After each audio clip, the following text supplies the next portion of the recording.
No one in this world can you trust. Not men, not women, not beasts. This you can trust. Hello and welcome to another episode of Glory of Golden State Gaming. I'm your host, Swamp Swimmer, and with me, as always, the Mickey to my Minnie, Vesapcian. That was almost apologetic. Hi, everybody.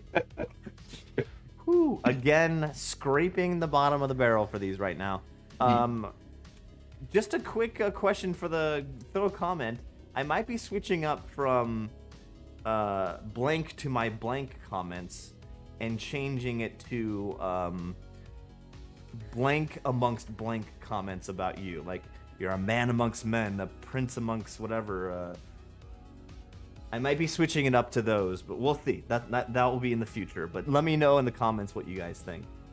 But, and I think, to be fair, I think of the 80 of these that we've done, I think I contributed like 3. So it could also be on me to come up with a few. On to our continuing beginning episode topics. What of the secondary objectives? We went through Hold the Ground, we went through Spoils of War. Why don't we move on to King of the Hill? King of the Hill is when you choose, starting with the player who chooses sides, chooses one terrain feature that's not entirely in their deployment zone to be their objective to get to. Not to hold people off of like the 2 pennies objective, just for you to get to. And then your opponent does the same thing. You can choose the same piece of terrain. Meaning, if you choose the same piece of terrain and you both have scoring units touching it, it's a tie.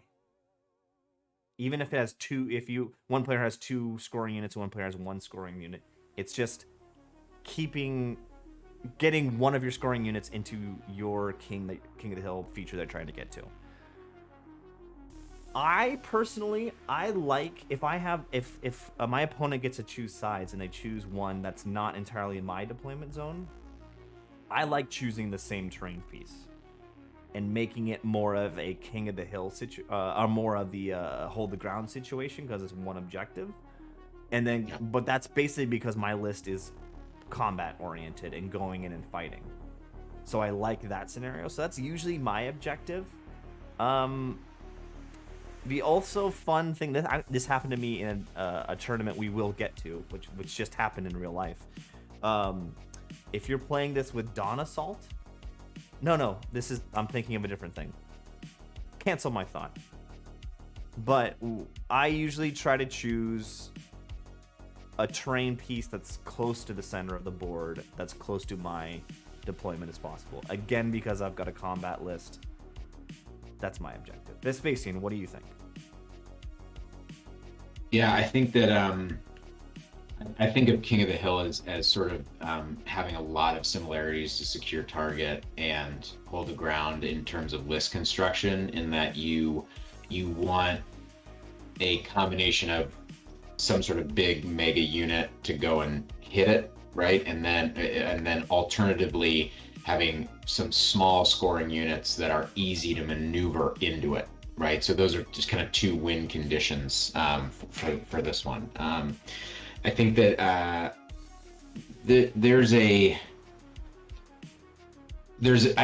guess I think about this one less about how I'm going to play it and more about how I'm going to counterplay it. Like, how do I prevent my opponent from getting in?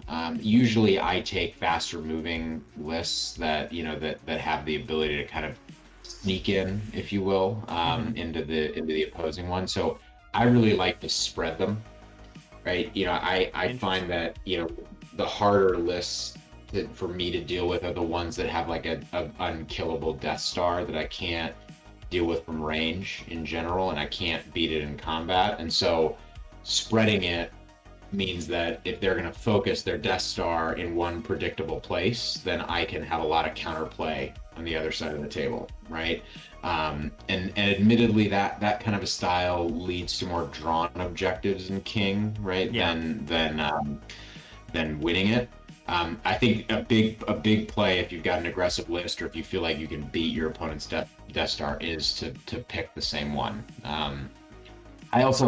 I find the interaction with this and the various deployment types to be a little unpredictable, right? Counter thrust with the change in deployment zone, dawn assault with the change in deployment zone, right? You can create some weird situations, especially on non-ETC maps, right? So the sort of more informal map styles for local tournaments, that can create some weird. I think I remember one where it was like this massive piece, like a massive hill or a massive forest that was like a centimeter out of my deployment zone, and then the bulk of it was inside, right? So that was advantageous to me, right? So there's a lot of weird counterplays in there, but I like to spread them and then try to draw off a heavy part of my opponent's force in a predictable place. And definitely something to mention that's fun.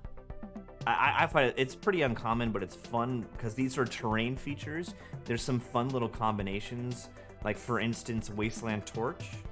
You can choose the piece of terrain that you turn into a ruin. Or what's the one for Infernal Dwarves? I can't remember.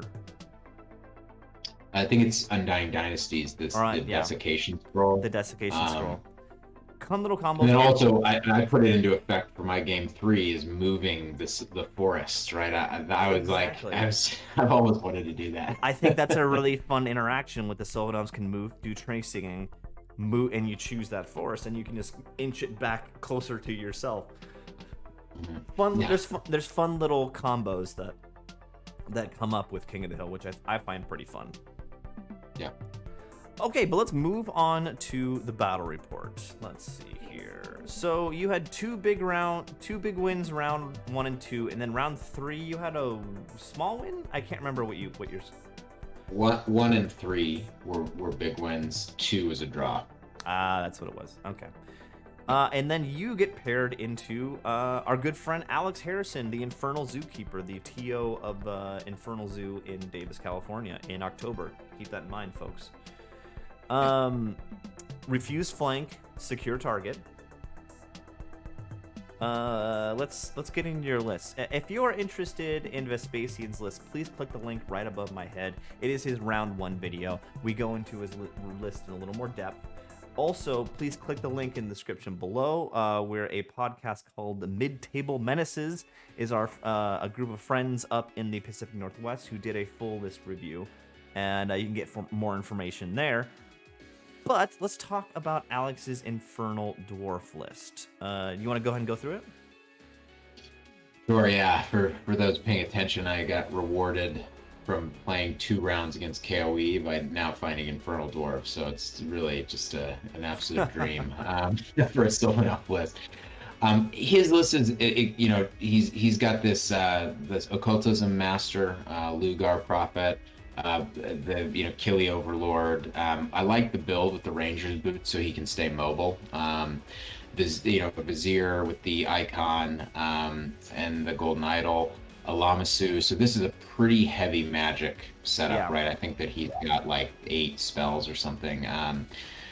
Big unit of Vassal Levies with Battle Focus, 3 units of little Vassal Levies, 2 with bows, a couple with Relentless Company, 20 Shackled Slaves, 15 Disciples of Lugar with paired weapons, and Banner of Speed. This combos extremely well with that Ranger's Boots Overlord, right? So he can kind of like launch that guy out. Yep. 4 Incarnates with Champ, Titan with Earthquake, so the fighty one, and then an Infernal Engine with the Titan Mortar. So it's a little bit atypical. I'm obviously more scared of the Pyromaster, for example. But he's got lots of ways to make me flammable. He's got lots of different things to make him flaming. So he kind of gets to have his cake and eat it too, because he's got an Occultism Master, but also can, play with the flaming flammable synergy pretty heavily. And obviously, plenty of magic missiles in Occultism to hammer the trees and the elite archers. So, and this I think now that I remember correctly, this is the list I played round 2. I played Alex round 2 in this tournament. Yeah. And that unit of Disciples of Lugar with his characters in it, I think he has all 3 characters in it. Usually, yeah. It can really do some damage. It's a strong unit. It's like a shifty Death Star, but let's get into deployment. Oh no, let's get into your analysis. Yeah.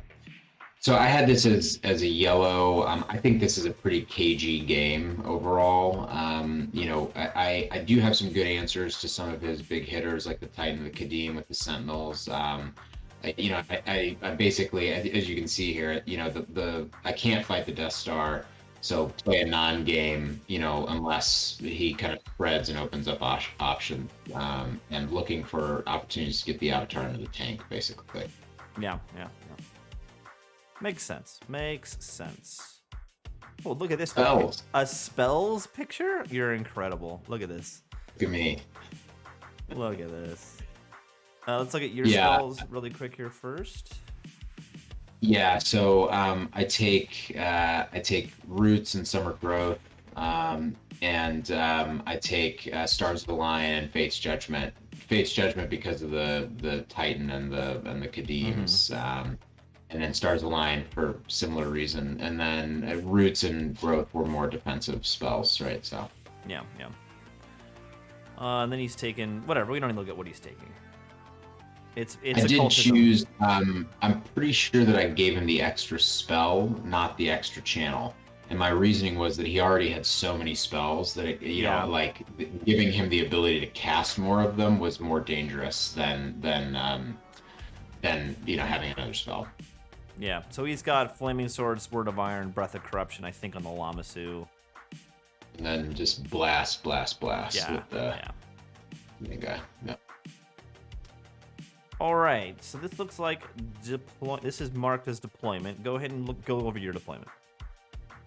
Yeah, so I think he won the roll off for sides, picked that side, and I think did a good job of placing his secure token. You can see it up by the house over there. And I put mine out of shot, basically in the corner, in the bottom left. Way down here. Yeah, correct. And this is going back to the game plan of spreading him, right? So what he's got is his from left to right, he's got his small unit of vassals with bows, Lamasu, Titan, big unit of battle focused vassals, his Death Star, with all his characters, the orc slaves. The slaves, yeah. Yeah, sorry, I had to let my dog out. The train with the Titan mortar, and then the other small unit of vassals with bows, and the one behind it is the one without bows, and then the Kadims up in the upper right. And so my plan was I dropped first. So I had to take a little bit of a flexible deployment in order to capitalize on that. I wanted a fast scoring and the thickets over on the left to contest that objective over there. And then I wanted multiple fast scoring and the bow unit to contest on the right. And then I put the trees centrally because I wanted to be able to flex with them. And then I just, all the archers in various places, just kind of central, so they can be flexible with their targets. Yeah, makes sense. All right. This is top of one movement. Yeah, so what I did on the left, now you can see the secure token down there. What I did on the left was I withdrew the fast scoring Heath Hunters to get them out of range of his bows there. I brought over the unit of Sentinels and the unit of Pathfinders to shoot at the Titan. I figured with the Titan and the big battle focus unit on the left, I'd need the Eagle over there. Yeah. So I left it there. And then I refocused the trees to sort of, I wanted to give him some pause and thought about up in the center with the Death Star, basically. And then I had the Sentinels and the Archers ready to shoot at the Incarnates, basically, and have my scoring units ready. So, yeah. Okay, pretty self-explanatory. This is his turn. It looks like he didn't take much damage with your shooting. Looks like he lost an So it's a little bit of, yeah, I think so. I dropped an Incarnate. It's a little bit of a mixed bag. I think I do 3 wounds, maybe even more, to the Titan on the left, and that's just poison shooting, and the Pathfinders rolling a bunch of 6s. And so I felt really good about that. The Incarnates, I was a little bit disappointed in. Alex just rolled super hot with his Aegis saves on them, basically all game, which, 25 archers and a unit of 9 sentinels, should dismantle that unit pretty fast in general, but it was more of a slog than I thought it would be. So he actually plays pretty cagey here. He doesn't do a lot of movement on the left, doesn't do a lot of movement in the center, doesn't do a lot of movement on the right, other than taking advantage of the ghost step on the Kadims to bring them in behind the house. They're behind the house there, yeah. Yeah. Okay, let's move on. Yeah. This is top of 2 movement. Looks like in his magic phase he didn't do anything to you. Yeah, so I think he got 1 wound on the thickets that you can see there, and I think he killed 1 or 2 of the sentinels on the right. Basically, it was not a great phase for him. I'm trying to watch really carefully of what threats I allow him to have. Like if he's gonna get Graves calls on the Avatar, then I need to use all my dice on that, right? Yeah. So I have to make sure that if he can do that, that he can't blast, my Pathfinders or something like that, right? So, so now I move up and I find a nice spot with the Avatar where he can't charge me with either the Orcs or the Goblin unit behind the hill, or the Kadims, or the tank, or the Death Star. Jesus. And I like that spot. Because it allows the Avatar to threaten the tank. It makes it hard for him to advance on the objective. So I was really happy with that one. The rest is just pretty much just shuffling, making sure I've got range with everything. So yeah, and I think, let me see here. I think this actually might be after my magic phase. I can't quite remember, but I think that this is the turn where I put through another 1 wound or 2 on the Titan, and then I think that makes him need to hide it, basically. But I continue to not do great against the Incarnates. So, yeah. Okay, this is end of top of 2. Okay, so I think he hasn't moved here. It doesn't look like. So yeah, it looks like I depleted a little bit on the Orc slaves, and that was about it. And doing some units on the Titan. Okay, this is bottom of 2. This is his move. Yeah, and he moved the Titan back for sure. Yeah, so he needed to withdraw the Titan. He found some interesting counterplays to the Avatar. He put his tank in a place where he could shoot the Avatar, but it was kind of a longish charge for me to countercharge. He got his Goblin unit out of the Avatar's line of sight, and he pushed up with his slaves, essentially like making me deal with them and continuing to screen his Lugars. Yeah. So yeah, I think a pretty conservative play here. Yeah, again, not much action on his end. He's just kind of shuffling. This is top of 3 movement. Yeah. So I debated heavily the Avatar charge into the tank. I think I needed an 8, if I'm recalling correctly. And I think it's a huge deal if I make that, because he doesn't have a counter charge, as you can see. So I think the Avatar takes off the tank, and It's just then risky. the Avatar's in It's his risky. back line. It's less than 50%, and if you don't make it, then you're getting the Lugar block into them. Correct. Yeah. So I felt like the risk was too big, even though I liked the outcome. And I did. I think this must be the end of my turn because I got some luck in this turn, and I think that the archers. Remember, he had a vassal unit sort of at the apex of that hill there. Oh yeah. I think the archers managed to get a cheeky panic Oh, it was off, and right he was there. out of BSB range. Yeah. So that was good. That was a good bit of luck. Admittedly, I think they're like discipline 6 out of BSB in general range. So that was likely to happen. So took advantage, I think, of a small misplay by Alex there, and just continuing to dance on the right. I do not this turn. I take advantage of the positioning of his orcs to find a safe spot for my ancient there. He has no way to charge her, and she can start being annoying with shooting, Fate's Judgment at the Titan later or things like that. So Yeah, I like yeah. the positioning there. This is top 4. Okay, so you can see how Alex moved. Basically, he readjusted his Lugar block and the train to sort of close off the opportunity for the Tree Father, as for the Avatar, excuse me.